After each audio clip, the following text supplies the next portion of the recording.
Okay, good evening, everyone. This is my reflective video about the cover letter.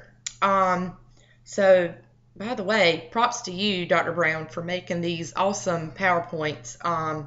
So, I want to start off by writing my cover letter. I noticed that I added more detail when describing experience that I've had with certain age groups.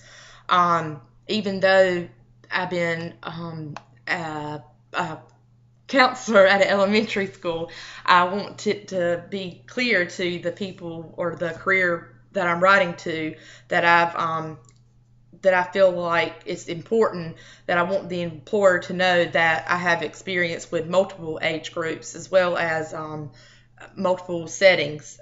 So in there, I like to write about where I was did my internships at. So I think that's very important. I also found out that it's easy to point out my strengths. I like to tell employers that I am very organized and I like to stay on task, and that I'm also very well at multitasking. And I found that it was easier to point out my strengths on a cover letter rather than a face-to-face interview. In a face-to-face interview, it can be difficult when it comes to speaking highly about yourself. How would I use this career activity or modified to use with your preferred population? So right now, as you know, I work at a elementary school as a counselor. And when it comes to cover letters, we actually just did this in my 4th and 5th grade class.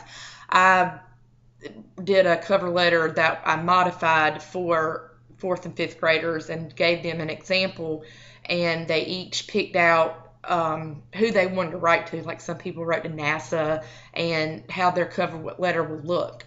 How I did that was, instead of doing 3 or 4 paragraphs, I just let them write a paragraph, and that seemed to really help. If I was doing this in a high school or community college setting, I would probably I'll probably use your PowerPoint, Dr. Brown, because it's really good. I would go over, let's see, the first paragraph probably in a day, and get them to go home and write the first paragraph, or we write it together, and then I would let them team up into pairs and check each other's, and then turn it in for me to check. And I would do the same for the second and third paragraph. I think this gives them time to really put in what they want to put in when it comes to writing the cover letter and the importance of having one. I know that usually people are all about, or employers are all about, the resume, and you don't see much about a cover letter, but it's very, very important to have.